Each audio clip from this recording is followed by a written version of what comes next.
Good morning from Sacred Space at Titania's Realm. It's Friday, Shabbat Shalom, the 8th of August 2025, and the time is 10:48 a.m.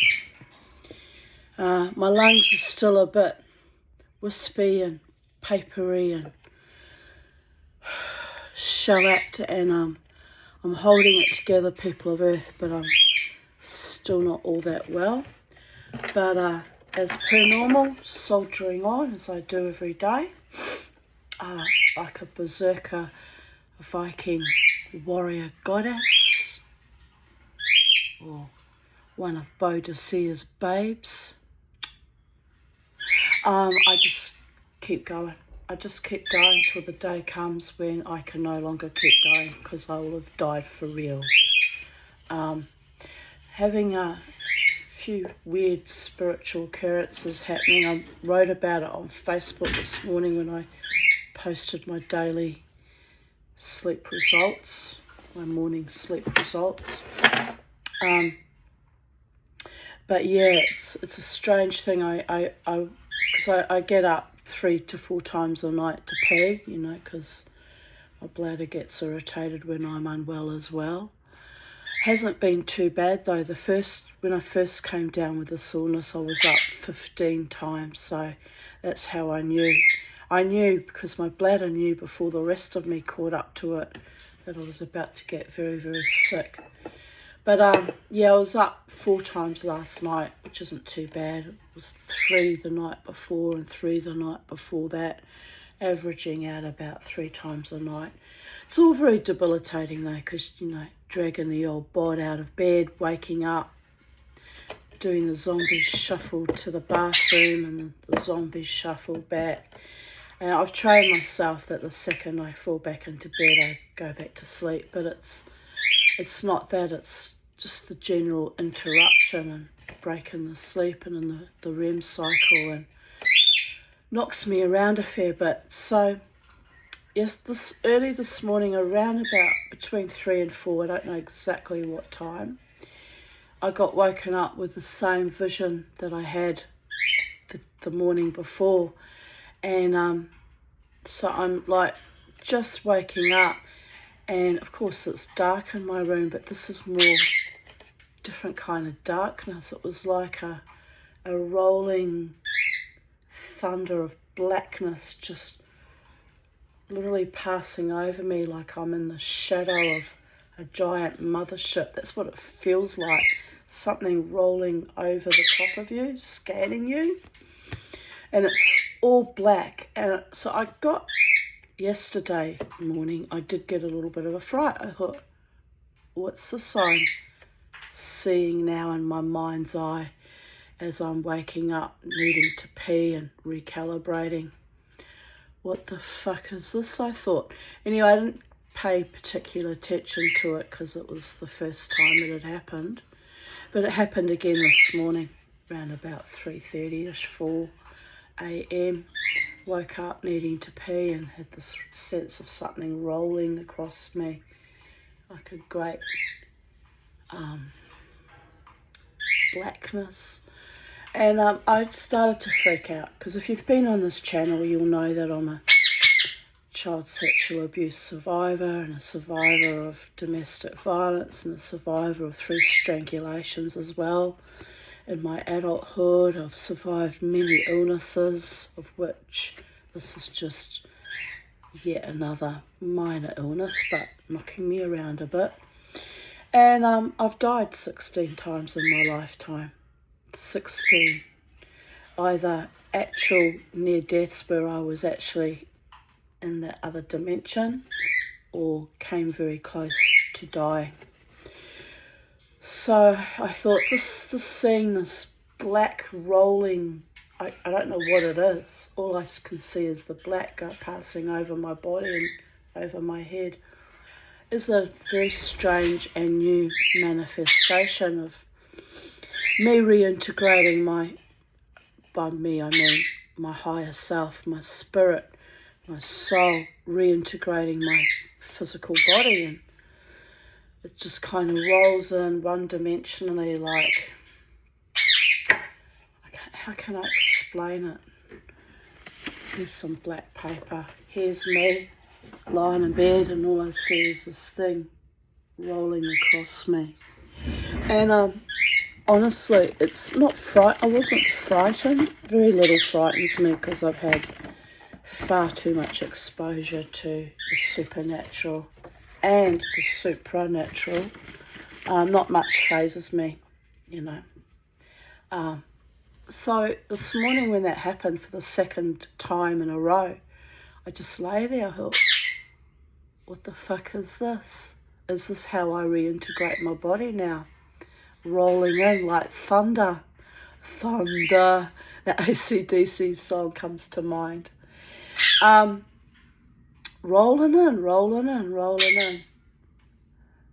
And I don't know why I'm showed that particular imagery. I guess if I'm thinking hard about it laterally, my mother hailing from Hamburg, Germany, they have a lot of sea shanties that they used to, probably still do, sing traditionally in Germany. And ironically, some of them are sung in English because I guess old seaman shanties, they've incorporated them in English. I'm not sure why. But one of the sea shanties goes something like this. Rolling home across the sea. La la la, la la la la la, la la la la, la. Anyway, I've forgotten the fucking words. But it's all about coming home from a long journey across the seas and wild tempestuous storms and visiting distant exotic shores and finally coming home. So I see this imagery of blackness rolling over me, and what does the Mama T, who's nearly died 16 times in this very physical incarnation, this body, mind and spirit complex. I kind of freaked out. I thought, fuck, am I rolling home? Literally rolling on home. And where have I been? Like, normally when you come back from the astral, you don't carry much of a memory of having been in the astral. There's a veil. There's a veil of forgetfulness and a separation for a reason, people of Earth. And I very often remember dreams because I'm a psychedelic dreamer. I've always dreamed even since very early childhood. Don't remember what I dreamt last night or yesterday, actually. Didn't dream the last few mornings, which is also highly unusual. But instead of the dream, I'm having this waking vision of rolling back into my body. I wonder what that means, or if it means anything. But I wasn't too bothered yesterday when I saw it, but this morning I'm like, okay, that's 2 mornings in a row. That's how you're reintegrating into your body. Dreamer, you better pay attention. Anyway, I woke up, took my mask off, took my first conscious breath of being awake and aware, got up, had a pee, went back to bed, put the mask back on, switched off again, back to sleep. And this morning when I woke up, which was around about 8 a.m, can't remember, roughly 8ish, I think it was, that first breath I took when I took the mask off was like, and I thought, you know what, Tanya, you're really fucking struggling at the moment. Like, I'm really struggling at the moment, people of Earth. But I'm not freaking out because it's day 12 and look, I'm up and at it and I'm dressed. So I'm doing better than I was because there was a few mornings there that I couldn't eat. Everything I ate made me feel nauseous and wanting to vomit. I did actually throw up 2 nights ago too. So I'm like, well, I'm okay. I'm up and I'm ready, and I've got my birdies ready, and I've cleaned their poopy-kinned paper out. Every morning I gather up the poo paper on the bottom and I burn it in my little fire. And so I've done that. Well, what should I do? Instead of worrying about fucking dying all the time, which is a long-standing worry in my case because I've gone there too many times. It's left me a bit weird and fragile, quite frankly. And I thought, well, I'll just carry on and read my stories to my YouTube audience, because in the event of one day I'm no longer here, these are my permanent record of not just my physical proof of my existence, but my spiritual gleanings and learnings and things that I share with you also. So it's all a bit weird, W-Y-R-D, but it's how I exist in this world, people of Earth, and I make no apologies for that. I'm created this way for a reason, and sometimes by my struggles and overcomings and sufferings, someone else gets to learn by it or grow from it or grow through it. And it's all part of the human condition, am I right? We're all growing and learning and evolving together, and some of us aren't quite there yet, and that's okay. They're on their little groove and I'm on my little groove, and I do feel at this current point in time that I am going home, as in finally getting to transition soon. But then I've been saying that for 60 years and yet the gods keep me here, so I'm not going to get maudlin about it. But I'm conscious that time is ever more precious, and wanting to spend time with people who actually love me and respect me and care about me is even more desirable than ever before, because I feel like, it's probably just the sickness talking, but I do feel like I'm running out of time.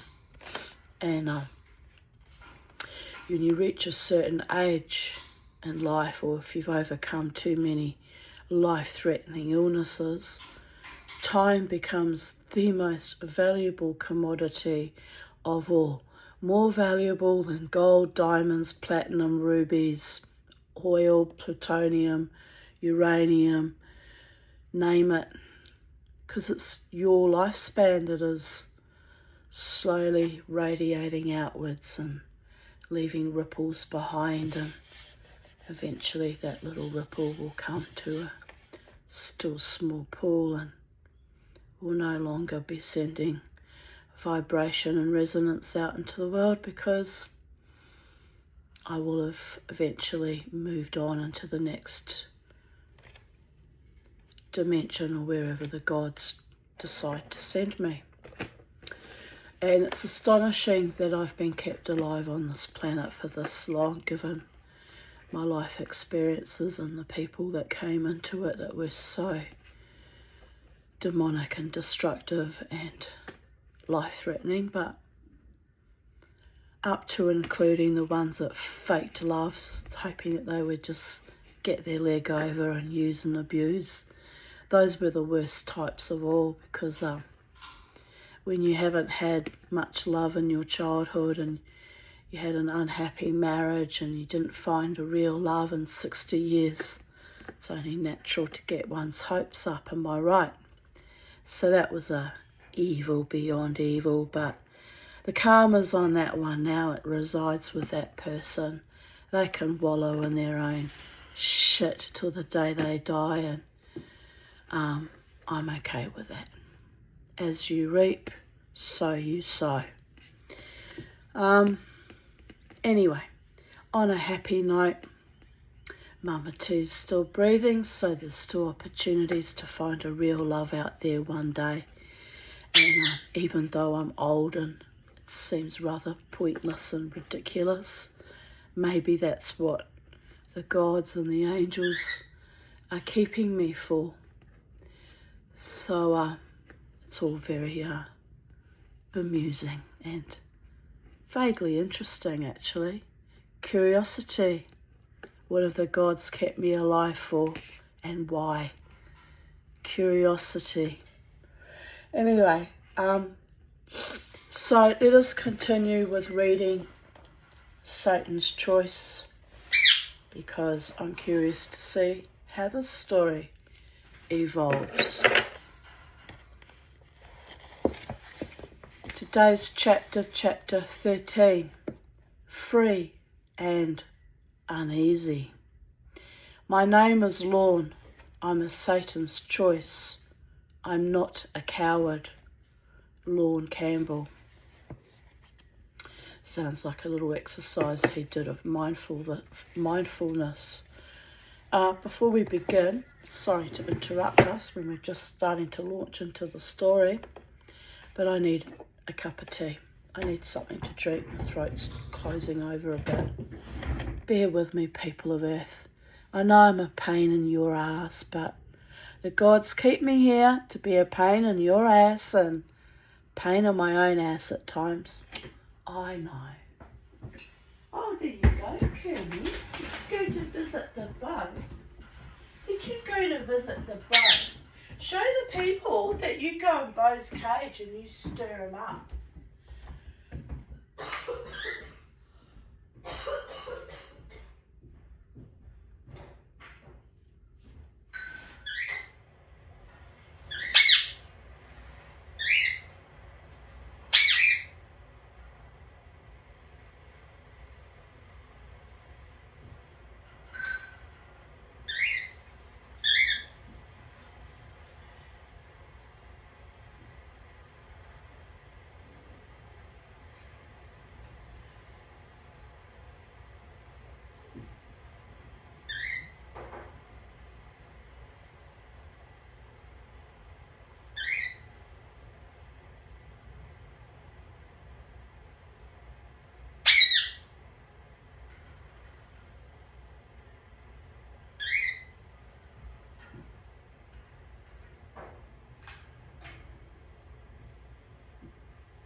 Hello, little Snooky.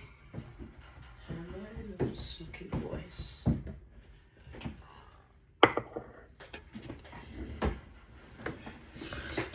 Right, you are. While I was out there, I had a few puffs of Ventolin, so that should keep my airways a bit open while I read too. And we're ready. We're cooking on gas.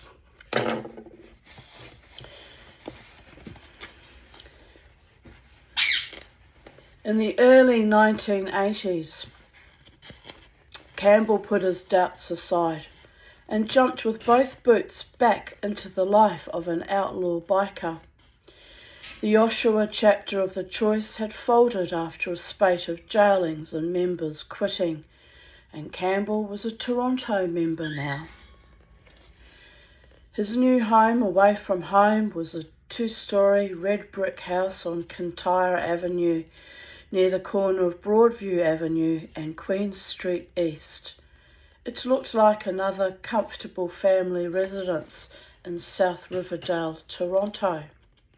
No one, however, could remember when an actual family had last lived there. It had been an illegal booze can and the Vagabonds Clubhouse in previous incarnations. Now it was the Satan's Choice Clubhouse.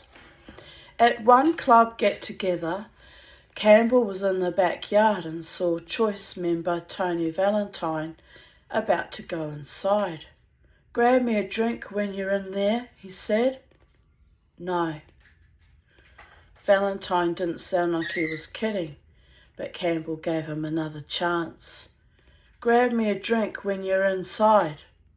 Apparently, Valentine thought he had risen above fetching drinks for fellow club members, but there was still a chance. He was just joking.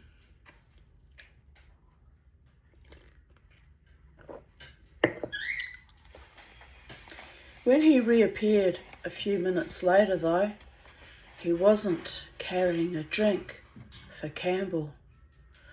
He had been asked just a small favour, and he had denied it. Worse yet, he had done so in front of other members who would be watching what Campbell did next. Larry Valentine piped in first. "We should hang you," he said to Tony. Larry's last name sounded the same as Tony's, but they were very different men. Even on his gentlest day, Valentine was someone to take seriously, meaning Larry Valentine.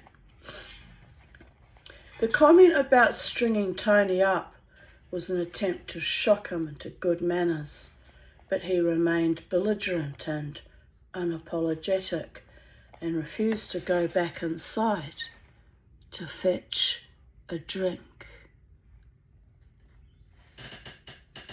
It was as though he was forcing them to take action.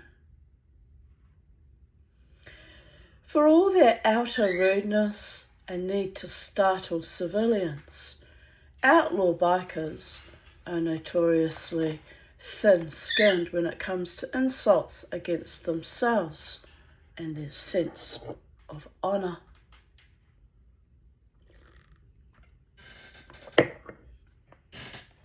There is logic to this. If you can be disrespected, then you can also be attacked. And if you can be attacked, then you can also be hurt. And if you can be hurt, then you can be killed. So you act quickly and stamp hard on any signs of disrespect.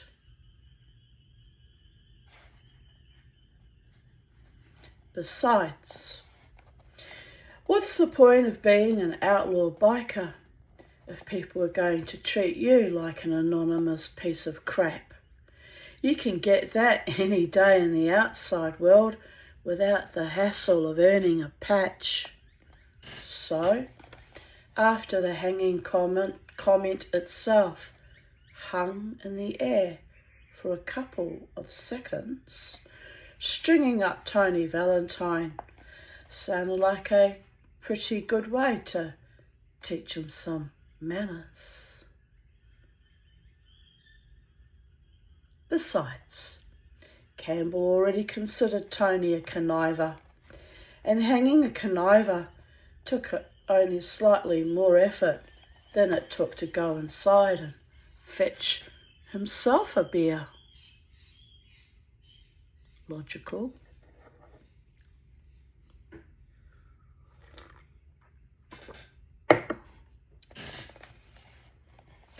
There was a strong tree in the backyard and plenty of rope in the clubhouse. Soon, despite some struggling, Tony was dangling by his neck in the backyard, his feet flapping in the air. The clubhouse sat in a densely settled downtown area where one might expect an open-air lynching to attract some attention. But Tony couldn't say much once the rope drew tight, and neighbours generally knew enough to ignore odd happenings at the Choice's gathering spot. We left him there for half a minute, Campbell recalls. We weren't trying to kill him.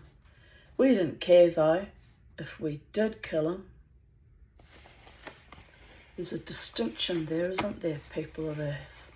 Not trying to, but not caring if he dropped dead. I feel that way about a certain someone now.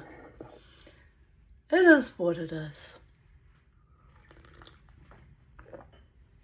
Anyway, I'm the one that's trying not to drop dead myself after all the grief and fucking horror, so kismet, crisscross, same. You have to laugh like people of it. Oh, you have to laugh. Shut up, David Davidson. No one invited you. You only have to mention homeopathics and he blasts in. He's obsessed with being a homeopath.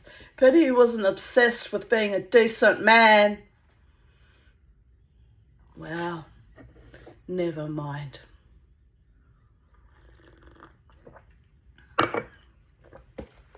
I'll never come to this clubhouse again. Oh, sorry. Tony was still breathing when they lowered him to the earth. I'll never come to this clubhouse again, Tony said in a scratchy voice. Like we care, Campbell thought. And that was the last they saw of Tony Valentine on Kintyre Avenue.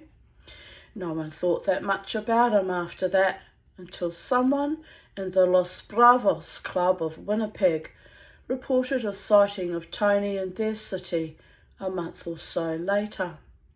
The Los Bravo were curious to know why Tony had come all the way from Toronto and was wearing Choice colours in his club city. It was a fair enough question. The sight of the outsider flying his colours in Winnipeg upset the natural order of things on their turf, and so they made a call to the Choice in Toronto. Campbell agreed to head west and deal with the problem.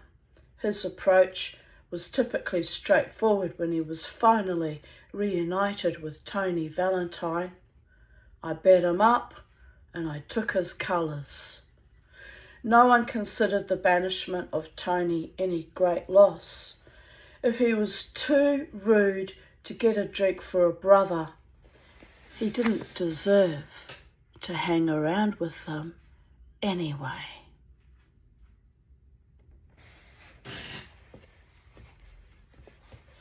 One Sunday morning, Campbell was nursing a hangover.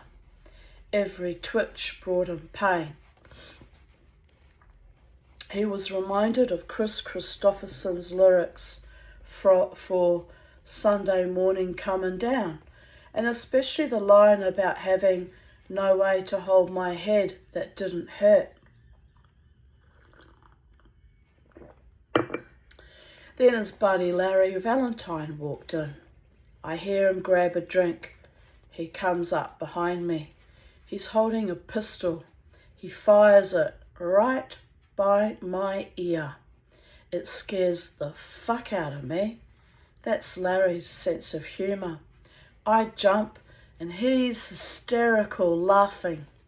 I said, "You know what, Larry? I have to catch up with you." I ran to the bar and had a shot of whiskey. I drink it.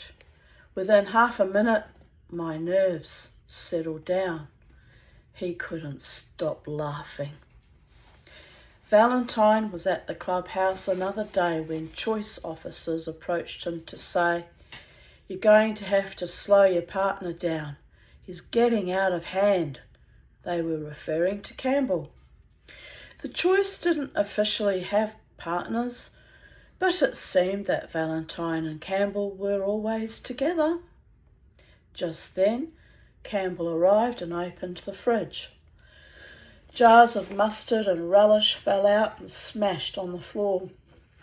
Campbell was convinced this was set up as a practical joke.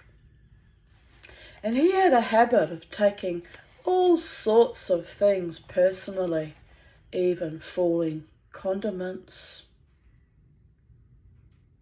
So he scooped up mustard and relish and threw them around the room. I threw everything all over the place. Then I got on my bike and rode away. You talk to him, Valentine replied.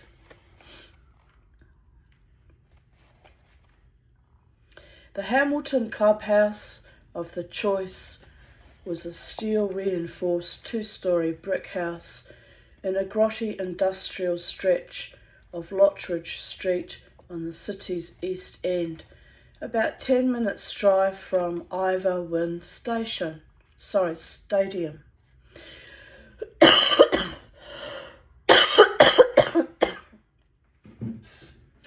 Where the Tiger Cats play football.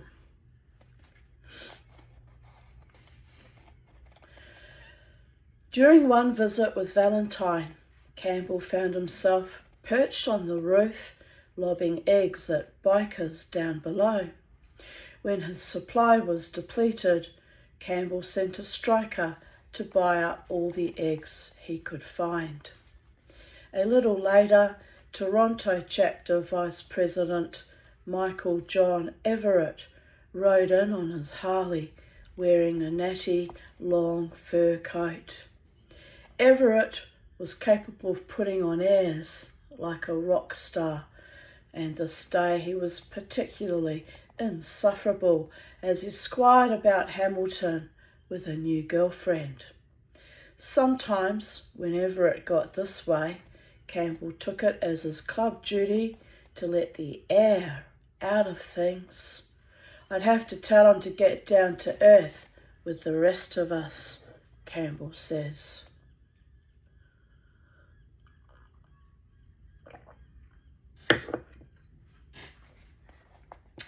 Campbell looked down at him from atop the clubhouse roof and decided he would let his eggs do the talking. Watch this. The first egg Campbell dropped hit Everett squarely on the top of his skull. Everett looked up and saw Campbell's grinning face where the sun should have been. Campbell was delighted. He didn't have a clue what was going on. He hopped on his bike and took off. He was so fucking embarrassed.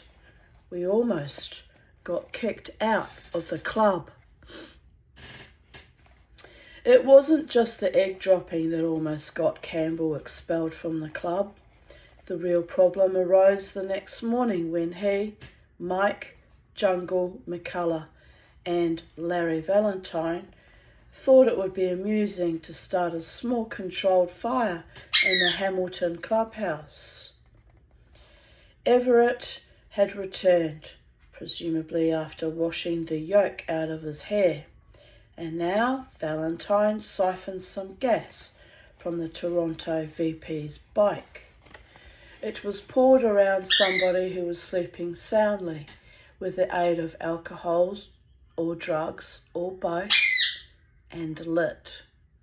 Campbell and McCullough were amazed at the amount of smoke this generated. It also amazed them that the Hamiltonians failed to see any humour in their prank.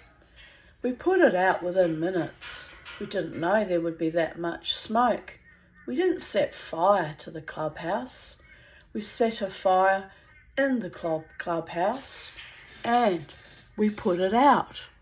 Fuck, were they ever mad. It also didn't help that Campbell and Jungle were both stoned on mescaline. Mescaline.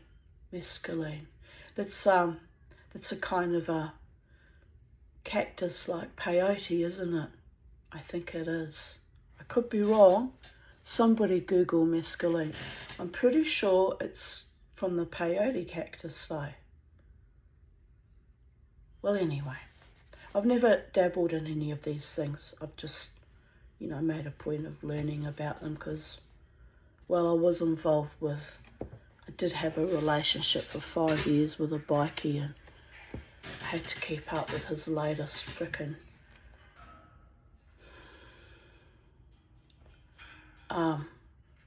mind-altering little jaunts, although he preferred speed and speed and hash and cannabis, but God only knows. But he always said to me, I'll never take anything like heroin or anything that involves needles, and he was allergic to penicillin, so he said, I'm very careful, believe it or not, what I put on my body. He wasn't that fucking careful. He was not that careful at all. But anyway, it's ancient history now. Ancient history. I was off my head the whole time on very heavy psych meds, so I wasn't really in that relationship, you understand. Twice a week I saw him for sex, that was it. Not exactly a fulfilling, loving relationship. Very transactional, and we both kind of used each other. He used me for sex and I used him to fix my car. Let's be real here. It's what it boiled down to in the end. He was too stoned to even notice if I was sitting on his couch beside him when I was there. He wasn't there, and I wasn't there. Neither of us were there. What a way to conduct a love affair, by the gods. Anyway, his mother was kind to me for a while till he got sick of me and replaced me, and then she turned like a rabid fucking dog. Well, mothers gotta be loyalty to your kids, like, I get it, but there was no need for all that fucking ugliness at the end. All you had to do was say, it's over, honey, shake hands, slap each other on the shoulder, shove them forwards and get on with life. Well, I did anyway, eventually get on with life, but low-grade scum gronking drug addicts, not fun to have in your, most intimate circle. Not fun, not enjoyable, not kind. And when they threatened me with a little fucking ornamental samurai sword, that was a bridge too far. Still wish I'd cut that motherfucker's head off, but, I didn't. Else I would have been sitting in jail for the last 15 years, so it's not worth it. It's not worth it. But sometimes you look at these people and you just think, why am I even sharing planet Earth with you, you low-grade scum, fucking shithead, gronking trash? One time, that particular friend of my ex-boyfriend turned up here, because they're friends, they used to come to visit me together. He was so fucking speeding off his dial, off his nut he was. He lay down in the cold, wet grass. Big man. He was a very, very big, very violent man, actually. He never tried to get violent till the threat with a samurai sword. That was his first and last mistake. But anyway, he came here one time with my ex-boyfriend, and he laid down in the grass, went to sleep in the cold, fucking, wet, damp grass. I said, Courtney, that bloody idiot's going to get pneumonia lying in the... he won't feel a thing, he's out of his mind, Tanya. I said, but he's on my property, in my home, and, I'm beholden to make sure he's okay. Don't worry about him, he's a drug addict, what do you care? This is their attitude to each other, being on drugs. What do you care? He's a druggie. Let him rot. I was like, well, I can't let him rot, can I? He's on my fucking premises. I'm responsible for him. You're not responsible for him. He's a grown man. He wants to lie in the grass and play babies. He can play babies. He thought it was funny. Anyway, I did the right thing because I'm a mother and a woman and protective like that. I'm very protective of people. It's a pity those same people weren't protective of me. Motherfuckers. But anyway, I went out and I covered him with I think I had a very thick design for the snow. Back in the day I still had it. Very thick fleece-lined sleeping bag which I opened out and draped over him like a blanket. Even Gail, she said, oh, that's very kind of you, Tanya. He really doesn't deserve that kindness. I said, yeah, well, you're just lucky you're here at Sacred Space where kindness is a very highly prized value and no one else would put up with your shit, trust me. They nodded. Anyway, honestly, things that I remember that pop back into my memory. It's odd, isn't it? From so many years ago now. Well, anyway, we're reading a story about rough and tumble, drug-affected, gronking idiots, so we'll carry on. It's why I have a low tolerance for idiotic behaviour, because I actually lived through it with those types. Honestly, I swear to God, lunatic it was. Anyway, it also didn't help that Campbell and Jungle were both stoned on mescaline and that they followed up the fire with tossing beer bottles around the property. I mean, you know what? That would really have enraged me too. Trashing someone's house. My tough former boyfriend, Bikey, and his mates all really hated Gail's boyfriend, Pedro, because he'd get wild and mad like that on substances, and he would do things like one time he smashed up Courtney's kitchen. I didn't know them at that time, but Courtney said, never leave him alone in your kitchen. What do you mean? Oh, he was out of his mind. He just puts his feet through everything, smashes the whole thing up. What? I wouldn't fucking do it to me.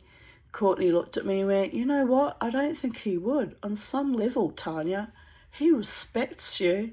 He said, why is that? I went, because he knows. Don't cross my line.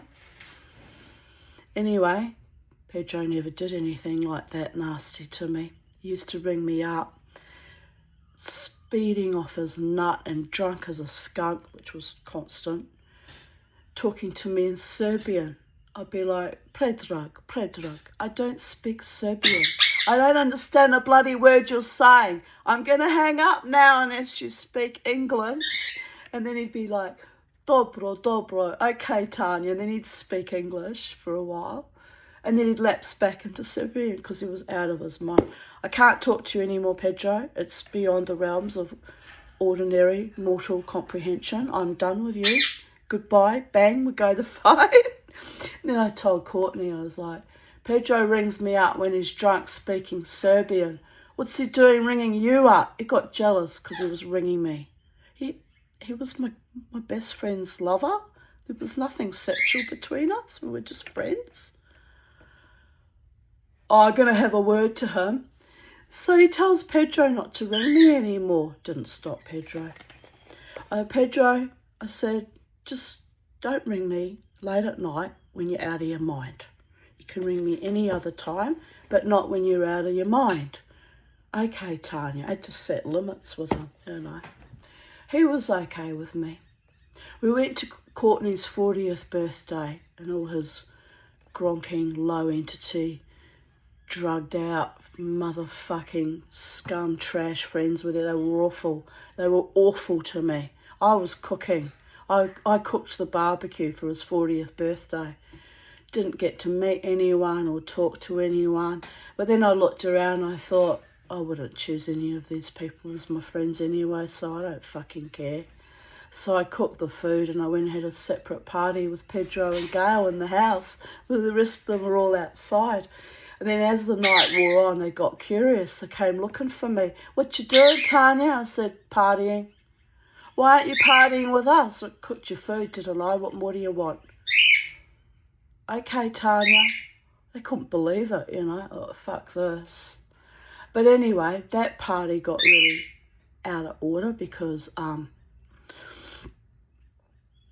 well, there was a bit of ingestion of cannabis. Next thing I know,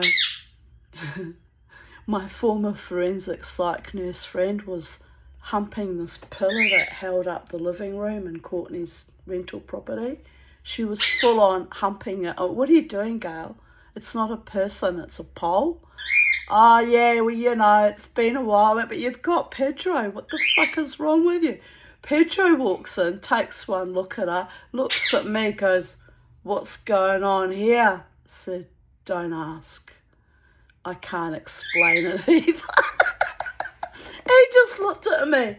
"Bloody hell, I'm going back out to the party." Good idea, Pedro. Anyway, and then her daughter, who was on the methadone program and a heroin addict, smokes some wacky tobacco and says, "You shouldn't have let me smoke the cannabis, auntie." I said, "Why?" She said, "I can't tolerate cannabis." "What do you mean you can't tolerate cannabis?" I said, "It's a soft drug compared to fucking smack." She says, "It does something to my brain." She starts skitzing everywhere, all over the place. "I have to go home, auntie. I have to go home. I'm not coping." All right, I bundle her in the car with a mad fucking humping mother who actually tried to grab me on the crotch several times. I was like, Jesus, when you get high, you turn into a raging fucking lesbian. I was in denial about her level of bisexuality, by the way. So anyway, dropped them both home. And then I thought, why am I going home? Because those misfits can't handle themselves and get stoned and lose control over their own being. I'm not going to miss out on the party. I drove back to the party. Courtney just looked at me and went, "I can't believe you came back." I went, "Why should I miss out because of those idiots?" He nodded. So I get back in and Pedro's wearing this really heavy black leather jacket, you know, like bikie style, good quality, fairly new leather jacket, like an expensive one. Because not long before he'd got a job working as an orderly in a hospital. Can you believe it? That maniac in charge of vulnerable patients being taken in and out of major surgeries. Apparently he did a very good job, was very good at his job though. You see, you can't judge people. You can't judge by their idiosyncrasies. Anyway. So he's got this lovely jacket on and he's out with Courtney's gronking, really rough fucking friends, and one of the wives is looking me up and down, full of malice and evil, and it's like, "What you looking at me like that for? No fucking threat to you. You're here with your husband. I'm here with my boyfriend and my friend Pedro." Ooh, they did not like that Pedro and I were friends. Ooh, were they threatened by that? Anyway, not so much Courtney, but the rest of those fucking morons. So anyway, she's coming in, and all I looked at her, I just thought, "You're the ugliest woman I've ever seen in my life." And it's not because she was facially ugly, it was just all the hate and evil. You're here for a party and all you can do is seethe in your own ugliness. So I'm just looking at her like this. Next thing I know, Pedro's trying to shove his fist into the incinerator. Courtney had made a fire pit out of a steel rubbish bin and he drilled holes through it and made it. It was quite a nice fire pit. And so there's this blazing fucking fire and Pedro's trying to put his fist through it with his brand new jacket. I said, what are you doing, you fucking idiot?" Oh, yeah, I'm going to set myself on fire, Tanya. I said, you've had too many drugs, Pedro. Go and lie down. No, I'm going to sit. And he keeps putting his fist into the actual fire, slowly, like he could have actually caught fire. And this wife of one of Courtney's mates is like, all evil and demonic looking. Do it. And I went, like, fuck, he's going to do that. Yeah, we want him to burn up. We hate his guts. We want him to just fucking burn. I went, oh, nice party this is. Nice to know you're amongst friends, Pedro. Pedro just looks at me. He's out of his mind and blackout, you know. Courtney's like, don't wind him up, Tanya. He's a very dangerous man. If you wind him up, I can't protect you. I said, he won't fucking do anything to me, Courtney. What do you mean? I went, I'm Polish and I'm German. I wouldn't push it if I were you, Tanya. They were terrified of him. On some level, they were terrified of him. And I know why, because when he went off, all fucking 6'5" Serbian maniacal berserker, something crazy comes out, you know. I did see shades of it from time to time, never saw the full tripper though. But anyway, I used to de-escalate him quite a bit, even him with Gail. Oh, she used to wind him up too. Oh, they were all fucking crazy and damaged, weren't they? But anyway, so he's putting his fist in this incinerator and I'm getting worried actually because I'm the only sober one there. I've driven, you know, my former friend and her daughter home, and I wasn't drunk when I drove them home either, so by the time I came back I'm very, very, very lucid and clear. I said, that's it, Pedro, you're going to lie down for an hour, take a break. Oh, what do you mean? I went, do as you're fucking told. Oh, having a party. Party's over for you for 1 hour. You're on time out. Really, Tanya? Yeah, really. So this giant of a man, out of his mind on substances, I don't even know what, presume they were speeding. I take him by the sleeve and I went, I'm sick of you trying to set yourself on fire. If anyone's going to set you on fire, it'll be me. What? Go and lie down, motherfucker. So I drag him into the house, into one of the spare rooms, mattress on the floor. I said, lie down, don't show me your face for an hour. Well, he was up in half an hour, but I figured that was a fair bit of break, have a bit of a rest and a think about things. He comes back out. I went, what are you doing? Back up out. Oh, please let me rejoin the party, Tanya. I promise I'll be good now. All the tough bikies and gronks and misfits and fucking idiots, they all looked at me like this. I got a lot of street cred that day. I'm sure Pedro did it to give me street cred, actually, because I think he could see that they were being really nasty to me. He just wanted to show me he was a true friend to me and he had my back, really. I think that was all a bit of a cosplay, to be honest, because it was just so surreal and abnormal and downright fucking loopy. Anyway, he comes back. I went, right, on your bike, carry on with the party. But this time it's about 7 or 8 in the morning. So Courtney finally says, that's it, I'm done, party's over, everyone fuck off, I'm going to bed now. And I said, okay. I said, I'll drive Pedro home, which I did do. I drove him home. Oh, he was so grateful. He really was. He was so grateful. Thank you, Tanya, for driving me home. And then he'd slip into Serbian. I said, you're still under the influence. You're speaking Serbian. One time, I don't think it was that time my daughter was with us. One time my daughter was with us. She's in the back seat. I'm driving. Pedro's raving on to me in Serbian. You know, because the Slavic face. And so he's talking away to me in his mother language, his mother tongue. Although he was raised and educated here from a small age, he spoke fluent Serbian because his parents were Serbian. and he's raving on. And Crystal's in the back seat. She goes, you know what's weird, Mama? I said, what's that, darling? She says, I can understand him. I said, can you? I can't understand a word he's saying except for dobro and net and da and a few like same as Russian words.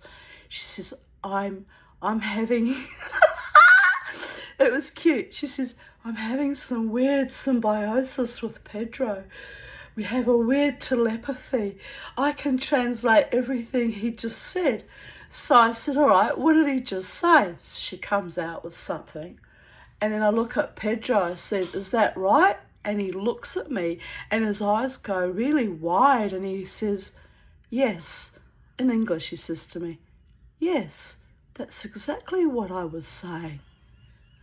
And then he looks at Crystal. He said, I didn't know you speak Serbian. And she says, I don't. Anyway, she really liked him too. He was lovely to us, Pedro. He really was lovely to us. We used to go, this was back in the day, we used to go to the Greenbank RSL dancing.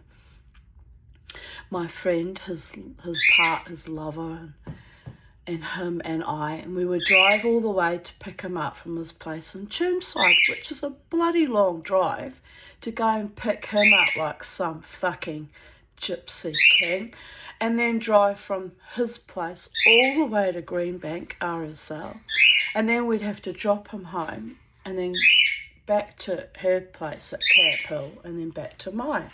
It was a big fucking ask. But anyway, we'd go and get him, and depending on if he was compos mentis or not, because sometimes we'd get there, he'd be absolutely out of his mind drunk. I'd say, no, we're not taking him. Fuck that. He'll be too hard to manage all night. So, but most of the time he was okay when we picked him up.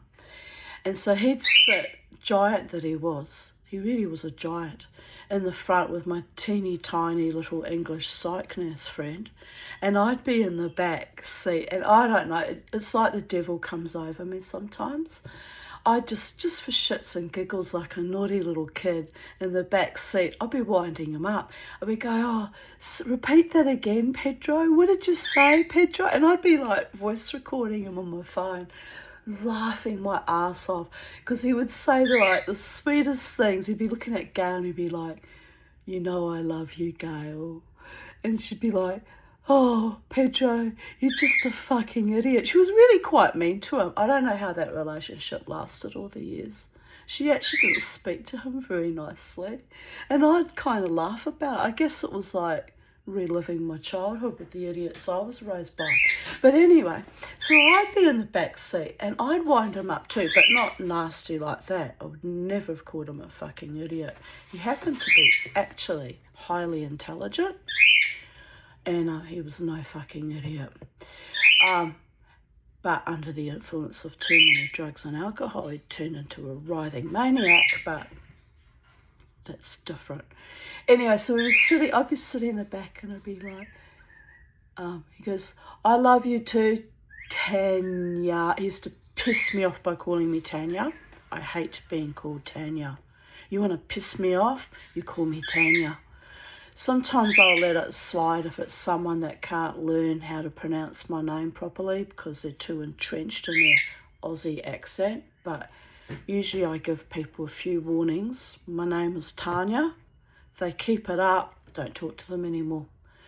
But he was one exception I made because, not sure why, but it got to the stage where he just automatically called me Tanya, and then I'd roll my eyes and he'd be like, oh, no, he'd self-correct.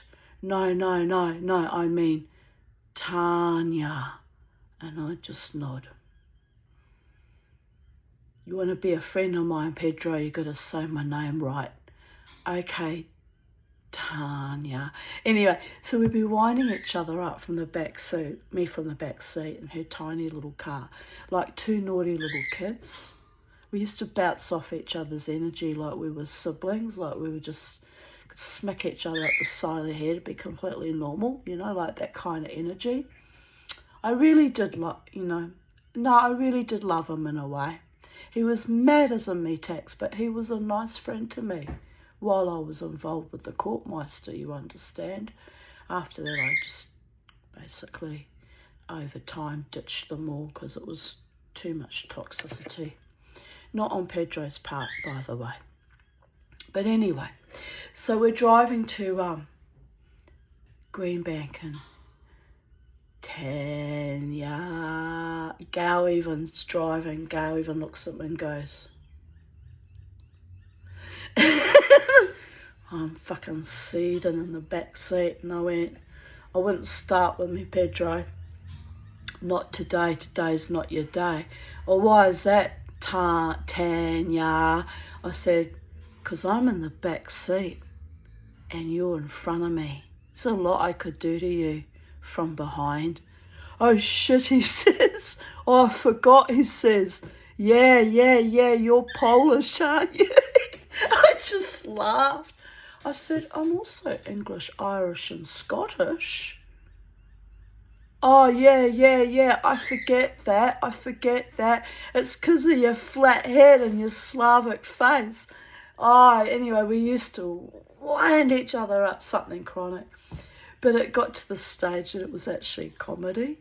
I used to voice record some of it and go home and laugh. Pure fucking comedy. It was hilarious. He was so tall and scary looking though. We'd go into the Greenbank and, you know, his partner and I are both, you know, very, very short, petite women with this giant of a man. Well, one time we're standing there and some woman just looks at me sideways, looks at Gail, and slithers in between us beside Pedro and stands there like with her arms folded as if he was her man. And Gail didn't seem fazed at all, but I leaned back like this and I went, Oi, what's going on here? I'm very territorial about my men, even if they're only platonic men. And not many people realise that about me because I don't usually show it too much. But if you're my man, you're mine. Physically, metaphorically, not physically, metaphysically speaking. If I claim you, you're mine, and that's it, boyo. So anyway, I was standing there and Pedro's just looking down at this tiny little woman, looking at Gail. Gail's not showing any reaction at all, not really giving a fuck particularly. But then she had that look, resting bitch face. I used to call her the ice queen. She'd mastered the art of being an ice queen. So anyway, but I'm all het up and I went, what's going on here, love? She says, oh, Pedro's standing right beside us so he can hear. Oh, she says, I hope you don't mind, she says, but I'm a bit scared and I just want to stand beside him for a bit of protection. She says, I promise I won't be longer than 5 or 10 minutes. I just want to feel a bit safe. I thought, oh, you poor bloody bitch. Jesus. Anyway, so I look up at Pedro. I go, you okay with that, Pedro? Yeah. Okay, well, if you're okay with it, I'm okay with it. So we just stand there, the four of us. After a while, she looks up at Pedro and gives him a little nod, and he gives her a little nod, and she moseys on her way. I don't know what that was about. It was odd. I bet you, though, whoever she was sending a message in the club that night got the message loud and clear. Don't mess with me. I'm with them. She wasn't even with us, but it was hilarious. You know. We let her have it. Gail's sister, sometimes in life people just think you're cool and you've just got to let them think that they're with you, you know. Just because you're so fucking cool and it's important to them. I went, yeah, I get it, Gail. I get it. She goes, you know they treat you here like you're a celebrity, Tanya. I said, yeah, what's that about? I'm nobody. I'm not a musician. I'm nobody. I turn up.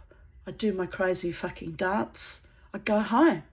She says, I don't know. She said, It's just that you're so damned cool, Tanya. And I'm looking at her going, but I'm not the ice queen, you are. She said, yeah, but she said, you do it with warmth and charm and sophistication and people just love you. I thought she was exaggerating a little bit, you know, didn't take it too much on board. Anyway, after a while though, I'd turn up there to dance. We're talking, this is back in, before I split up with the courtmeister, 2008, 2009, early 2010 when my mother died. Jesus. Anyway, I'd turn up there to the Greenbank and, you know, walk in the joint and you had to sign in, you know, the RSLs back in the day. Apparently you don't need to sign in anymore, but we always had to sign in back in the day. And then the first thing we'd do is we'd go and get a drink, which I still do. That's my first thing. I walk in a joint as I go and get myself a drink and pay for my presence in that space, and pays for the bands, whoever's performing too. So, you know, you've got to have a few drinks. It's par for the course. Anyway, so we'd go and we'd line up for a drink, and then we'd have our drinks in hand and we'd start moving towards the dance floor there at the Greenbank RSL. And next thing I know, a whole bunch of women would start screaming with happiness at me walking in. And I'd look at Gail and be like, what's going on here? They think you're a celebrity, Tanya. I said, oh, but I'm not a celebrity. I haven't fucking done anything but show up. She says, yeah, but you've been showing up for years now and they're used to you having your little spot near the stage and doing your wild dance. She says, I love it too. She says, that's why I love going out with you. And I went, but I'm not a celebrity, Gail. It's fucking awkward. I don't think I can come here anymore. I stopped going. When it got to the stage that they were screaming as if I was the rock star, I was like, oh, wait a minute here. Wait a minute. What's wrong with this picture? But anyway, it took me a long time to understand it. People just happened to think I was a bit cool, you know. I was younger then too. I was only 45, 46. No, 40. I was 47 in 2012, so... yeah, anyway, I was younger. I was in my early 40s. Anyway, on the subject of being cool and a celebrity, which I'm actually not, but I can't help it if people get excited when I rock up to gigs and things and love me dancing and love me being free and wild and reclaiming my life after decades of trauma. I can't help but people respond to that, you know. There's a lot of people that lived my childhood and my life didn't even survive to old age. So if that gives me celebrity status, I'll gratefully and happily accept it and be happy for the love and the kindness and the attention and keep living my best life. Right, where was I?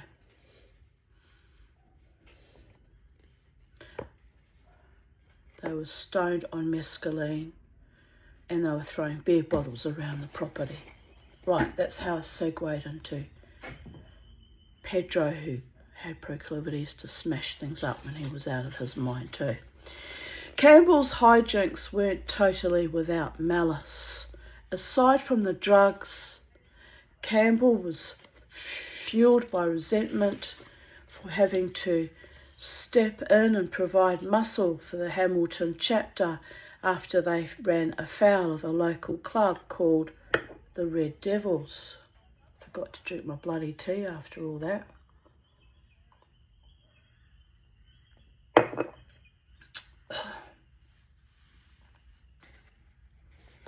The president of the Red Devils had been shot to death in his home, and his club had blamed the choice.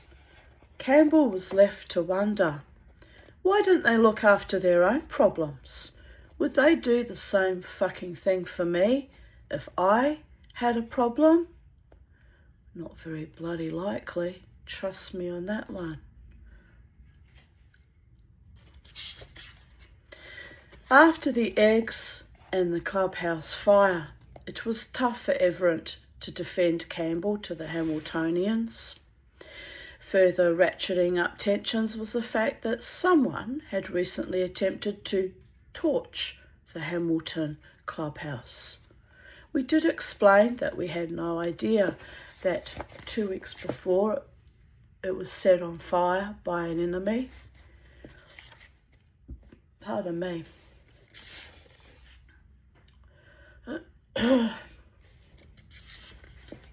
Not surprisingly, at the next club meeting, Campbell's fate was once again the topic of discussion. It was me too, Valentine piped up in a show of solidarity. For all his considerable wildness, he was loyal and unquestionably brave, my kind of man. Loyal and brave. Both men were demoted to striker for 3 months, while Jungle was spared any discipline at all, since the fire was considered solely another Campbell-Valentine caper. Despite the demotion, others in the club were wise enough not to give Campbell and Valentine a rough time. Campbell had temporarily moved to Alberta in 1981 to work in construction in Redwater, north of Edmonton. He made the trip with a fellow ironworker who wasn't in the club. It wasn't uncommon for Choice members to work out of town for a stretch, then get back into the routine of attending meetings once they returned home. During a break from work, Campbell headed into Edmonton for a house party where he met up with Larry Valentine's younger brother, Lyle, who wasn't in the club, and Gord Van Harlem of the Peterborough Choice, one of the Port Hope 8. Both of them were working construction jobs in Alberta. "Where are you from?" another construction worker at the party asked Campbell. "Ontario." "You know any bikers there?" "Yeah, I know some." "Do you know any Choice?" "Yeah." He didn't expand, providing no names. "Do you know Jungle, Mike Everett?" "Yeah, I know those guys." "Oh, I had them all against the wall one time with a shotgun." The man was clearly pleased with himself as he continued. "They just showed they're a bunch of cowards." "Well, my name is Lorne. I'm a Satan's choice. I'm not a coward." Brotherhood meant sticking up for your club mates, no matter what. It also meant sticking up for their reputations when they weren't there to do it themselves. And so Campbell pummeled the man. I just bet the fuck out of him. Campbell had brought a 3-litre Texas Mickey of whiskey to the party, and it was now clear he wasn't going to be able to enjoy it. The badly beaten construction worker had left the party looking like a freshly tenderised slice of round steak, and it was a safe bet that if he came back, he would be accompanied by friends. A little later in the evening, Lyle Valentine announced the inevitable. "They're coming." Moments later, the beaten-up man and his friends barged in. They weren't bikers, just angry construction workers who thought they were sticking up for a buddy. Van Harlem dropped one of them with a baseball bat. "Get the fuck out of here," he shouted. "I can't," the man whimpered from the floor. "My legs are broken." Another of the men was Bill Yardley from around Keswick, north of Toronto. He was gripping a heavy chain. "What are you going to do with that chain, buddy?" Campbell asked. "I'm going to rip your face off." "You have to come towards me, buddy. You have to make the first move."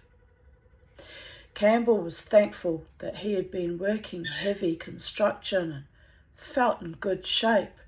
He was also grateful for the baseball bat in his hands. "Oh, that's a funny noise you made, Kirby. What are you doing back in Bo's cage? Are you in the Bo's cage?" "Oh, Bobo, I'd be worried if I were you. We got the equivalent of the Satan's Choice standoff here. Birdie style.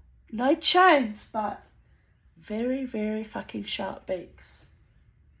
Right, now listen. You've taken to getting in there and stalking little Bo in his own little cage, you mean little mofo. It's not nice what you're doing. I'm watching you. You be nice to the little Bo. He's all you've got." He turned his head like this, like saying, "I don't care.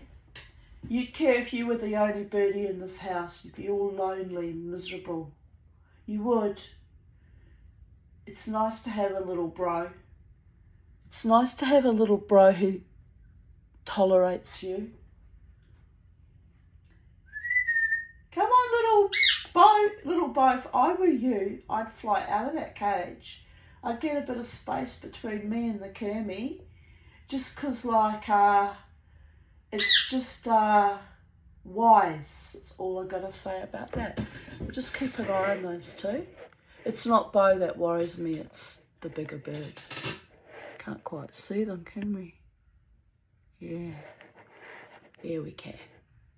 Right, we'll carry on.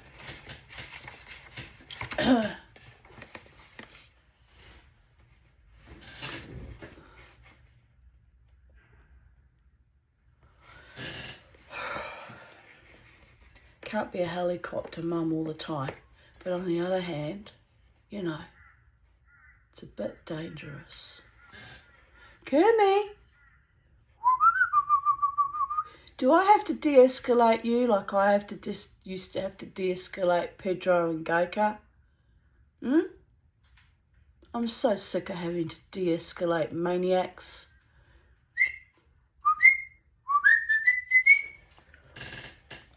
Anyway,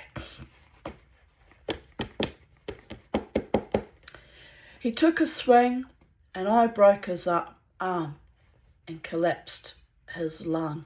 Ouch. Ouch.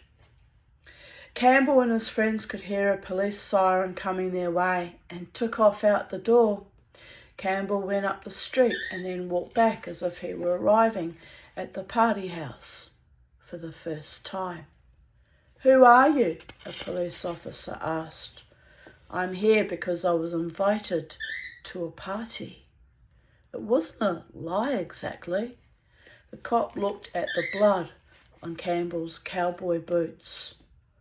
"What's with the fucking boots?" "I'm an iron worker. I must have hurt myself." "What happened?" The officer wasn't referring to the state of Campbell's footwear. "I don't know. Ask the neighbours." Campbell was driven to the police station where his cowboy boots were confiscated as evidence. A few hours later, an officer arrived at his cell. "We're cutting you loose." It was winter in Edmonton, and Campbell didn't know where the station was, but at least he had his cowboy boots back. "I don't know where I'm going. You want to give me a ride?"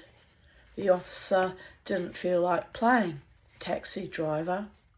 I said, we're cutting you loose. With that, Campbell walked away into the Edmonton winter. It's a bit harsh. I mean, Canada, snow, not just light, smatterings of snow, but huge drifts of snow and ice. Bit like Alaska. Yes, still not going there in winter. I swear that bitch wanted to kill me on some level. That was the subtext, wasn't it? Get me there, isolated, far away from everyone and everything I know, turn me into some domestic slave and kill me in the Alaskan winters.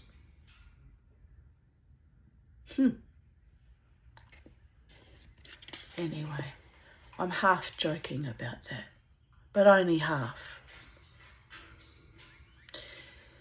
What's my little Kermie Meister doing? What you doing, Kermie boy? Are you being sweet to the little Bo? Bo, are you being a stool cockatiel sitting there like a little bait waiting to be picked off like a mofo? Kermie's eating your food. You don't mind, do you? Well, anyway, plenty of food to go around. Eating the food ain't the problem. Later, his friend, Ken Gooby, what a name, Gooby, Jesus, I'd be changing my name if I was him.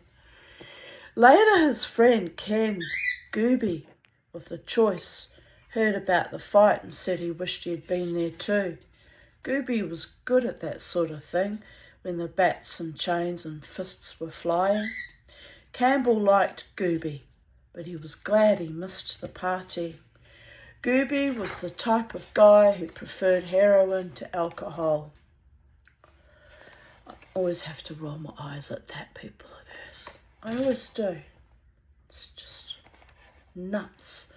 And his presence that evening would only have made things bloodier.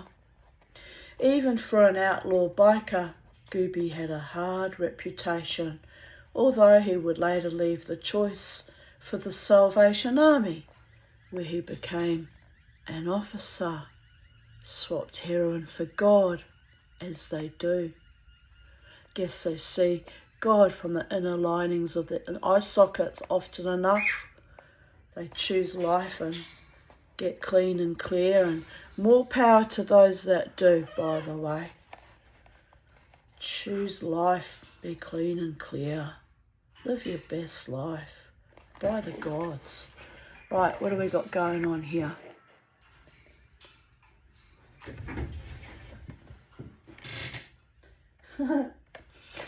Little Bo's commandeered his food bowl. He's sending him a message. My food, my cage. You've crossed the line, Kermie. By the gods. Little Bo, you've got no idea how much danger you're actually in. On the other hand, I think he kind of does. Little bird is a bit like little person syndrome, holding our own against the giants in this world. Wow. Never underestimate the little ones. We might be little, but we might actually be powerful. Some of us have friends in very, very high places too. Invisible friends. Even I don't dare fuck with them. Anyway, where was I? You have to laugh, but it's not actually funny. It's not actually funny. Bernie Gindin would one day have something to say about that fight too. Look, he really is stalking you, little Bo. He told Campbell that he wished he hadn't taken the baseball bat to Billy Yardley, since Yardley had served prison time with him, and Gindin considered him a friend. Campbell understood. The big mouth who started the brawl had likely lied to Yardley and claimed he was jumped by a group of men. Yardley probably thought he was just defending his friend, as a friend should. I told people that if we had met under different circumstances, it would have probably turned out different. This guy went and told them that a bunch of guys jumped him and beat him up. He was trying to help out his friends. That was my code too. One of Yardley's brothers told Valentine that the matter wasn't settled yet and that Campbell should expect some people to deal with him. Larry warned them, if you're going to go after Lorne, he'll shoot every one of you. With that, Yardley's friends backed off. Campbell was able to save his bullets for other enemies. Back in Ontario, Campbell fell into the stripper business.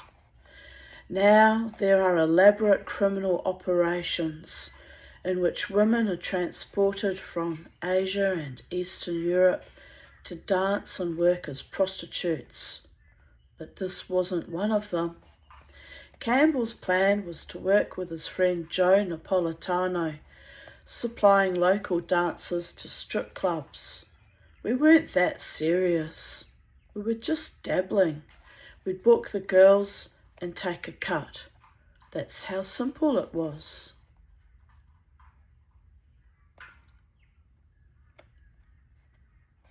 For some bikers, the stripper business was a chance to make real money, but for Campbell, it wasn't about dollars or even sex.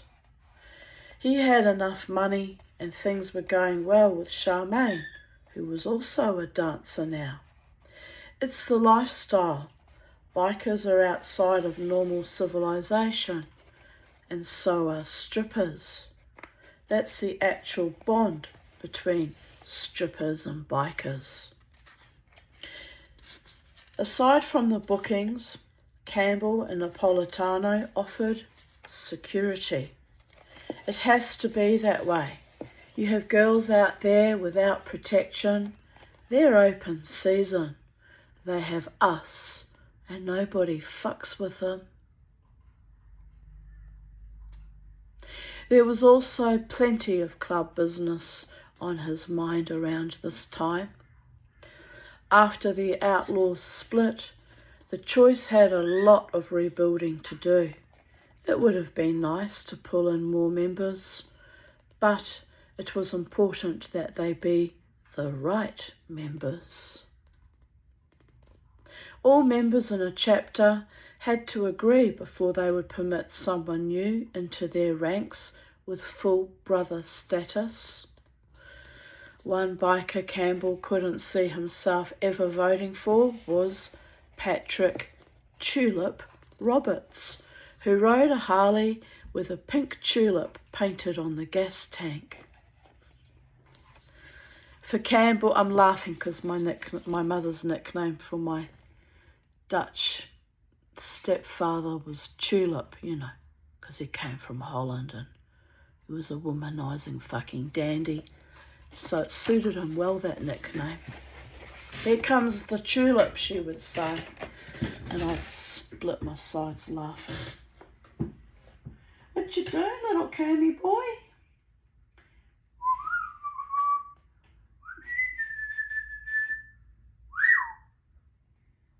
You ain't no tulip, are you, Kermy? No. I don't know what I'd nickname you, but he's been misnamed Kermy, short for Kermit the Frog, because he ain't no frog either. He's got a very sweet temperament. He really has. He's a sweetheart. But Indian ringnecks and cockatiels are not natural friends, just saying. Can learn a lot from birds. By the gods. Are you playing nice, little Kermy? You are. You is a beautiful boy.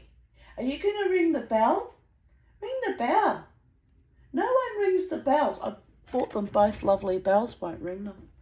Well, little Bo did in the beginning. I don't know why he stopped ringing. Why'd you stop ringing your bell, little Bo?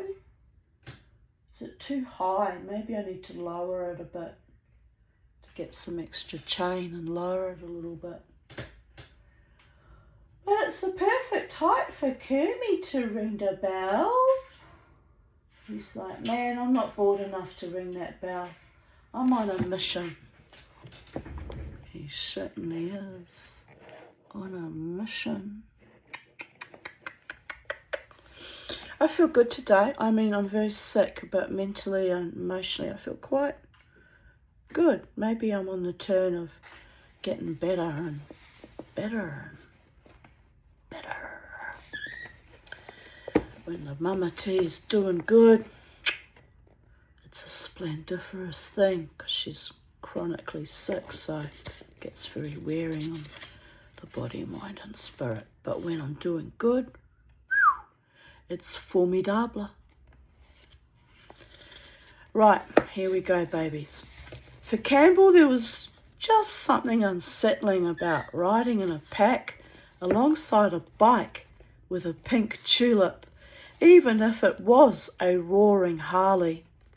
Tulip had problems with others in the choice too, for other reasons.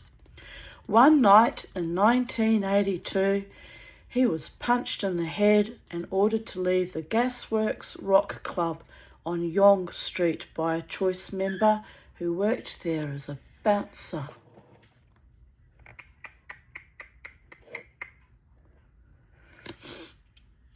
When they eventually left the bar that evening, the choice members found their motorcycles had been damaged. Hours later, a member of the Paradise Riders saw flames coming from the front of the Choice Clubhouse on Kintyre Avenue. Sleeping inside were Larry Valentine and a biker Campbell knew only as Jamie. The Paradise Rider was a strong man and managed to run in through the smoke and drag them both outside to safety. It was no mystery to Campbell who was behind the attack that almost killed his best friend and destroyed his clubhouse. He had never wanted Tulip as a clubmate, and now Campbell reasoned that the damage to the bikes and the fire were Tulip's conniving revenge for the beating in the bar. Tulip stupidly returned to the clubhouse a couple of days later on... No. Come on, mate. Come on, out you come. I'm going to get my glove because you're in danger. Your mama Teat doesn't like it when you're in danger. No. We gotta survive the Kermie, alright? Yeah. Kermie. Come on, Kermie. Okay. Alexander Ignatius the Third. Here we go. Let go the bars. Let go. The mama has spoken. Right. Oh, you're determined to still come on. Oh no, you're being a tad unreasonable, boy chick. Come on. No. Oh. It's going to be a double hander. You stubborn little mofo. Right, listen. You're stubborn, but I'm stubborner. Right, here we go.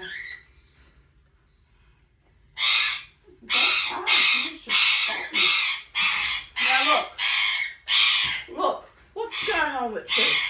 Show the people what a naughty boy you are. Say, look at me, people. I'm full of testosterone and fury.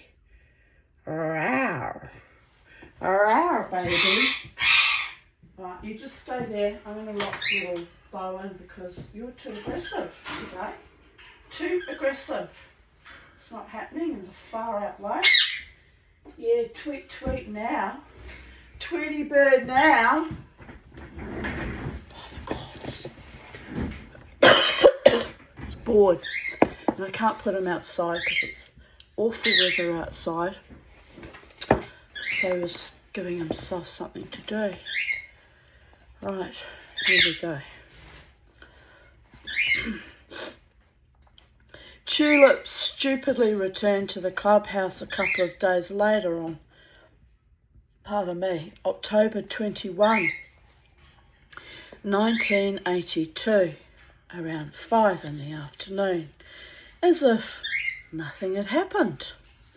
That fucking guy's nuts, Toronto chapter president Larry McIlroy said, and McIlroy had seen plenty of nutty things since he had been a choice member longer than anyone else still on the street. Nuts? Watch this, Campbell replied. Not long after McIlroy left for the evening, Campbell began hitting Tulip hard and often, for reasons even Campbell didn't understand. He also poured whiskey down his throat. Then Campbell ordered him to confess to the fire. Tulip denied he was guilty. Campbell put Tulip's hands on the bar. Larry Valentine made sure that Tulip couldn't squirm away as Campbell smashed each hand hard with a hammer, which, by the way, really fucking hurts because I smashed my own hand from here to here with a 2-pound mallet when I started my silversmithing journey and missed. Can we say, ouch? Anyway, the pain was so bad, I went into shock, ran around my backyard in circles, about 4 or 5 big circles, screaming. In the middle of the day, everyone's at work, no one here gives a fuck about me anyway. I could literally die here, they wouldn't care. But anyway, on this occasion, there was no one around to help, even if I'd wanted to ask for help. And there's still a slight shadow to this day. 2021 I did that.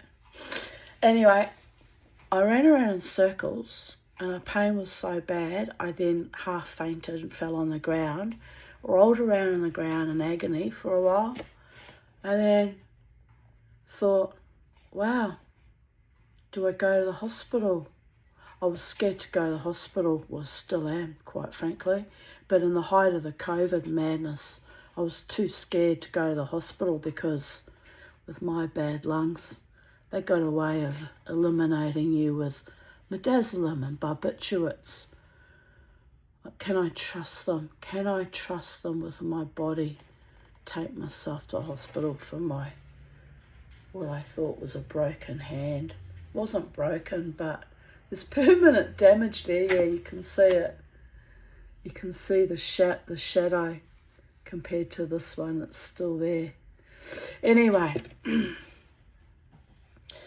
so I just sat there writhing in agony and got up, took 2 painkillers, kept working on my jewellery with a sore hand because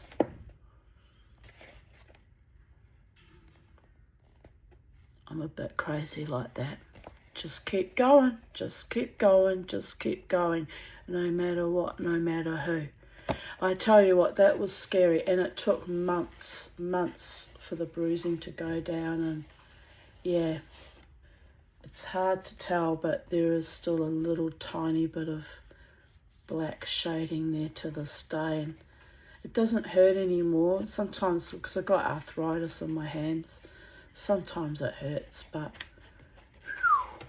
anyway, so I'm going out in empathy with this guy having each hand smashed hard with a hammer because it really hurts very, very badly. Tulip screamed and cried and continued to deny he set the fire. The beating continued. I wasn't angry at all. It's called retaliation. Finally, Campbell began to march him away. I was taking him out. Yes, that does mean killing him. He was probably hoping I was dropping him off. Tulip had considerable difficulty making his way out the door, since Campbell had pounded on his feet with the hammer after he'd finished with his hands. Look, really, you know, this constitutes actual torture. Like, it's not fucking cool, people of Earth. I'm just reading what's written here, but I do not in any way, manner or form endorse that kind of violence. It's just fucking ugly. Just saying. Tulip also had cigarette burns, cuts on his knees, loose teeth, and welts on his chest. He still hadn't confessed. Everett rode up on his Harley as Campbell led Tulip out. He jumped in and stopped the execution, saying there had been enough violence that night. Campbell acceded to him, but didn't apologise for the bloodletting or bone breaking. If you're playing the game, or if you're trying to harm me or mine, suffer the consequences. He could have killed one of my friends, including my best friend. Some members still dared to suggest that perhaps Tulip was innocent, since he hadn't confessed in order to stop the beating. Campbell argued back that Tulip didn't admit to setting the fire because he knew it would surely seal his death. I never seen him after that. Right, this concludes chapter 14 and chapter 13. Chapter 14's a fairly short one. How long's 15? Short-ish. But you know what? I'm going to nourish myself a little bit. I had some interesting segues about my life as a former girlfriend. The one time I had a 5-year relationship was with a dead fucking shit. Oh, well, you get that, don't you? He was such a dead shit that he said to me, I'm king of the cockroach pile.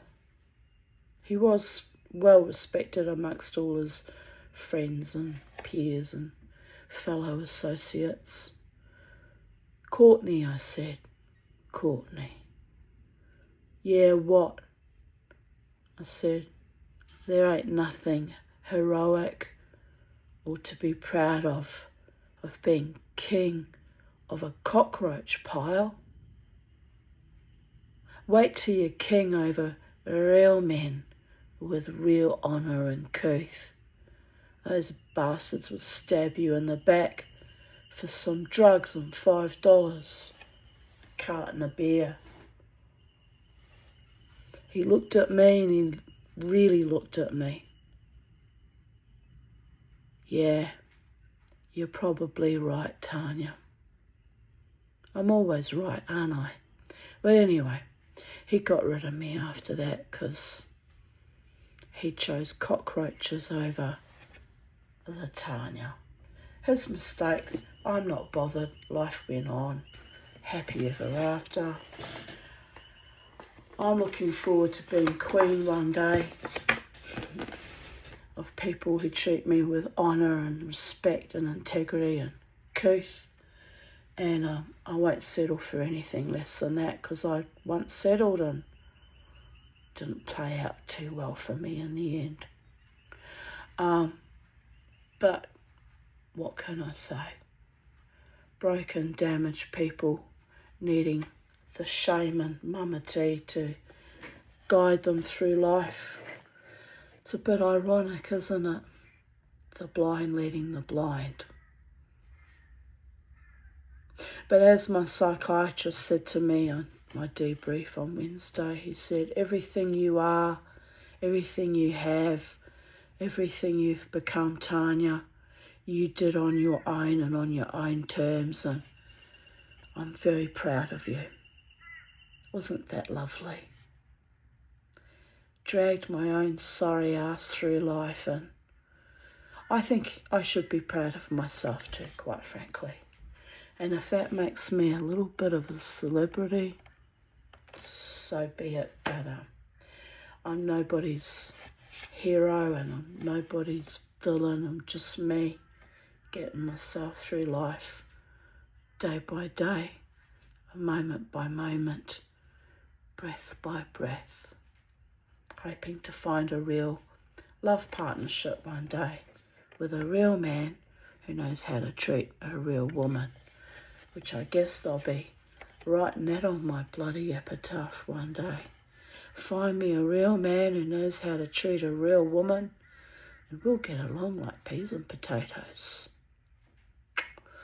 You have to laugh. So on that note, bye for now. The sun's starting to come out. We might resurrect something nice out of this day after all. Have a beautiful day wherever you are in the space-time continuum, and be cool till after school. And if you're old like me, be cool till the day you die, because why not? What else have you got going on, babies? Bye for now.